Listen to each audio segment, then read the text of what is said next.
In the age after the fall of the Orokin, the grand clade families of the Ostrons were cast wide across the solar system, roaming and homeless in their great floating markets.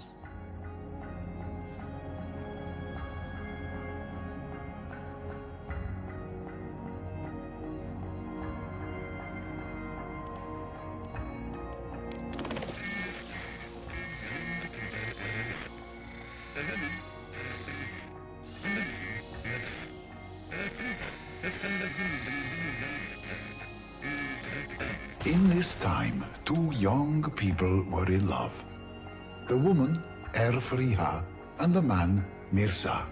Erfriha was from the Yingbin-Dunyai clade, meaning great bond, a very old and wealthy compact of bonded families.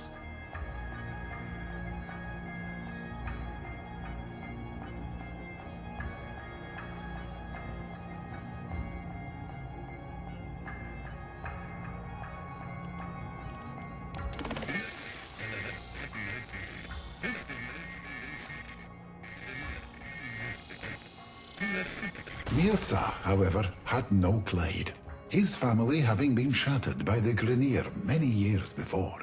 He was Cetus, meaning landless, cladeless, a body turned to dust, turned to motes, on a careless wind. Efria belonged to families within families. Mirza was alone.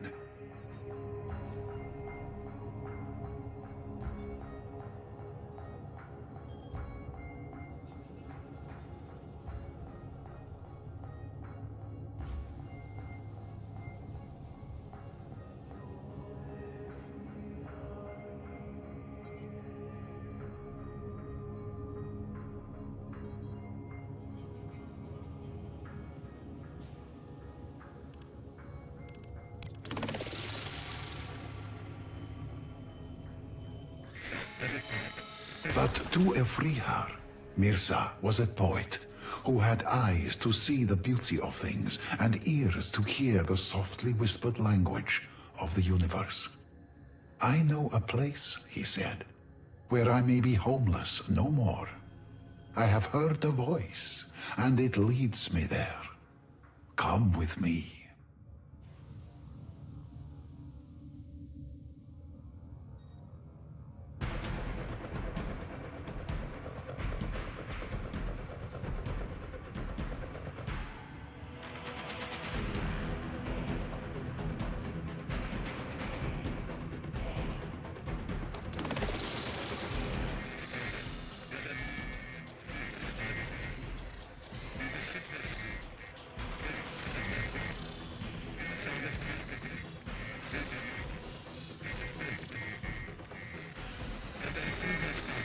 But Elfriha's father was a man made foolish by his wealth, and vociferously disapproved of their love.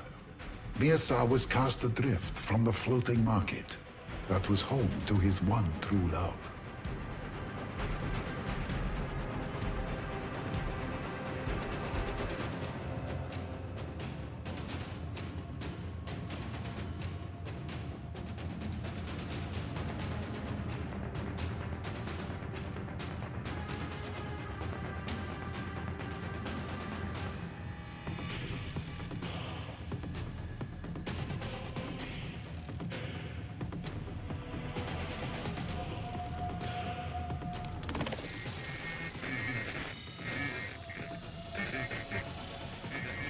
Erfriha and Mirza ran away together, as lovers do, and were never heard from again. Rent by grief, her family thought her dead. Her father passed away, clutching her cameo, at peace, thinking he would see her soon, in some moonlit afterlife.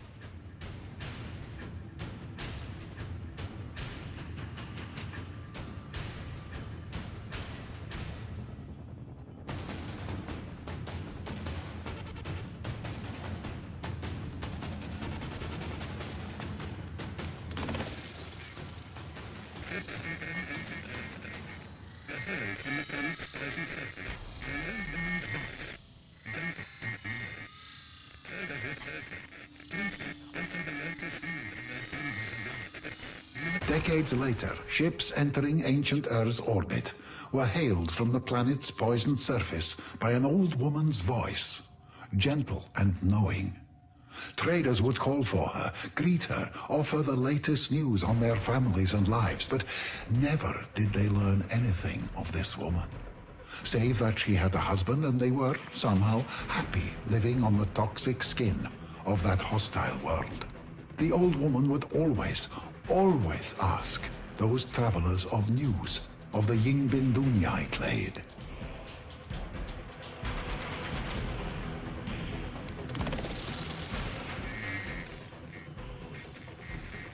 Yingbin Dunyai junkers came searching for a sign of their missing daughter. The frail voice of their long-lost child reached out to them, and there was much joy. "You will find us," her message said, "by the light of our love."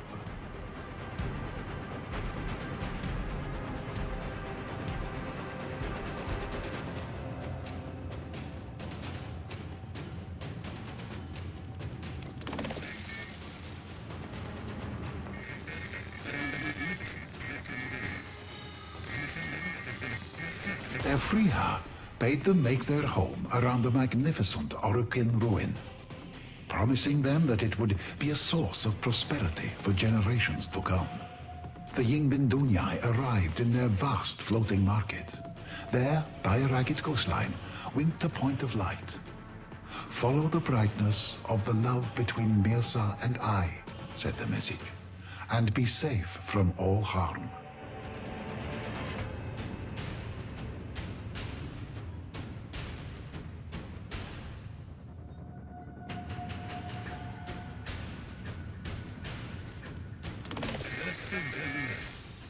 The wrathful Grenier took umbrage at this, and sought to block their passage, but upon approaching that ancient Orokin tower, found their transmissions silenced, their engines turned cold, and their weapons reduced to lumps of dead iron.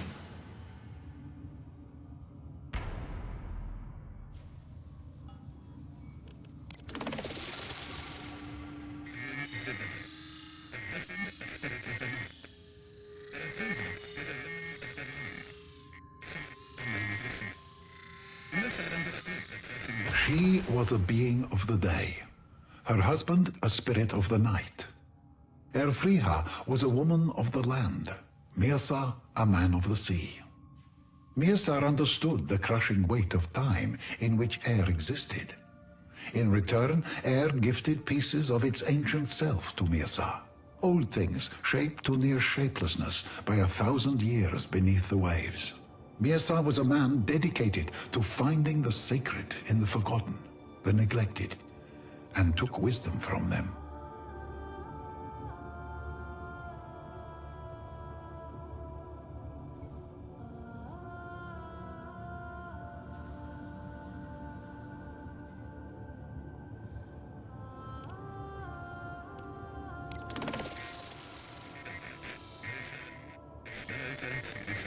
After many decades, Mirzar had a small collection of such gifts, such that they could be held in two cupped hands. But in them he understood the lifespan of a world, and so he had struck an accord with the creatures of the sea.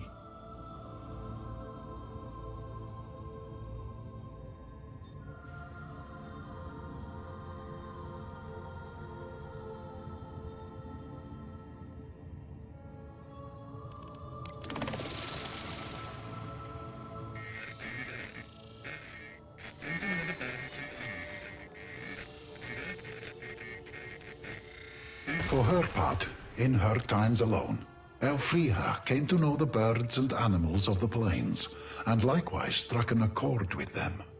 Even the tortured Eidolons, creatures of this world and the next, left them in peace, and made the lands around the tower safe for the Ostrons.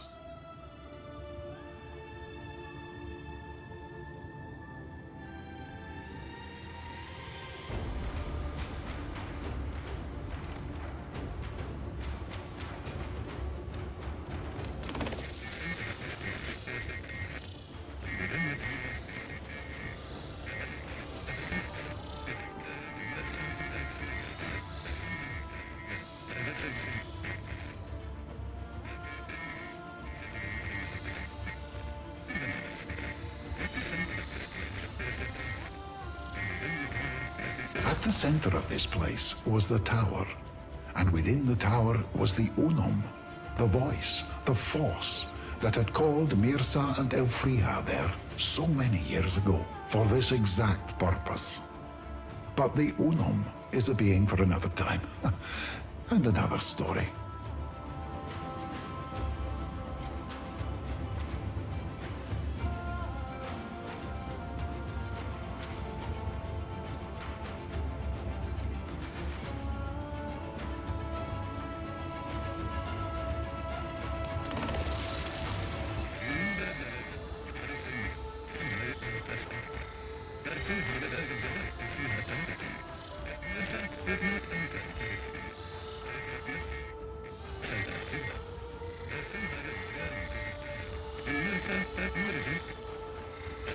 The Ostrons named their village Carifomil, family and prosperity.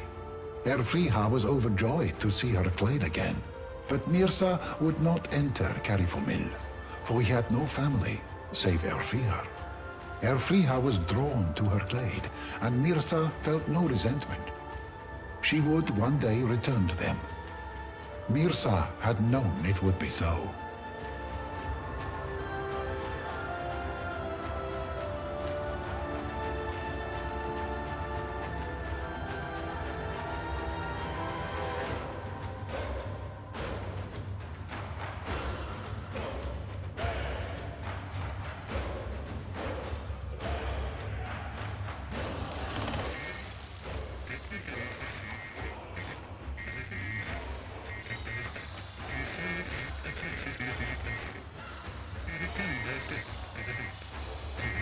Mirza took the things the sea had gifted him over his long life and took to his boat and sailed out across his midnight ocean.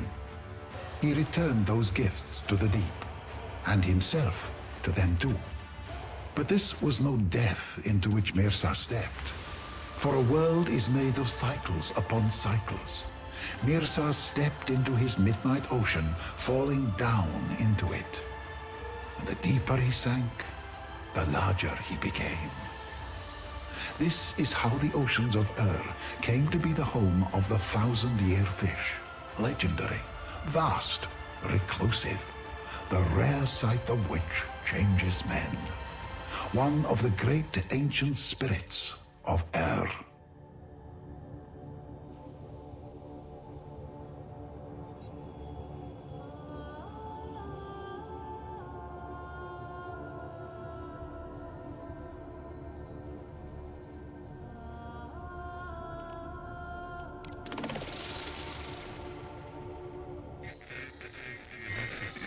The spirits of the land felt Elfriha's sadness, mad with grief for the loss of their friend to the spirits of the sea. The accord broke down, the animals and eidolons returning once more to wildness. And so the people of the clade, Yingbin Dunyai, rebuilt the great Oricon wall that had, in centuries gone by, ringed their gleaming tower, and never again ventured out at night.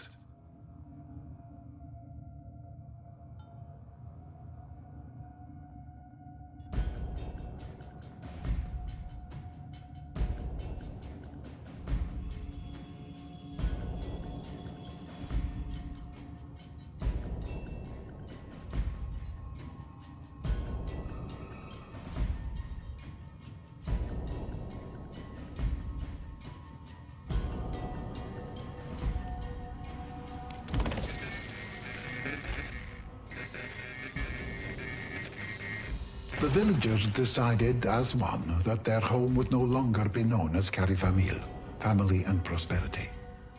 From that day forward, it would be known as Cetus, landless, of no one clade, home to any who are blown as dust on the wind. Elfriha lived there the rest of her days, and for the remainder of her nights, she held vigil atop the walls of Cetus, looking to the sea, and, some say, occasionally catching sight of a great fish, like an island in a midnight ocean, looking back at her with love.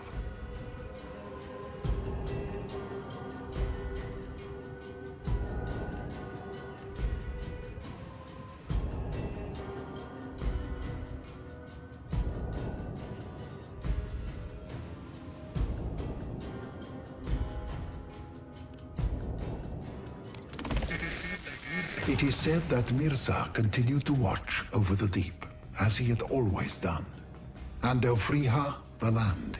Often she would stand by her husband's sea, speaking in the language only those bound at the soul can know.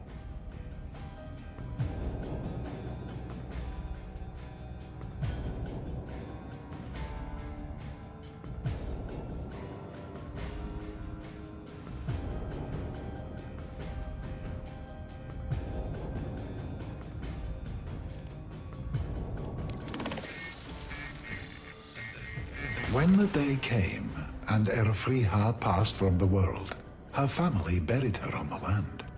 A great fish watched from the sea and kept vigil over her for 10 days and nights.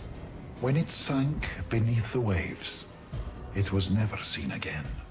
Some say Mirza, the 1,000-year fish, waits to this day for their story to be retold, relived, that he and Elfriha, his great love, may one day be reunited again. This is Onko, Cetus archivist, with my translation of the tale of the wife of the earth and the husband of the sea.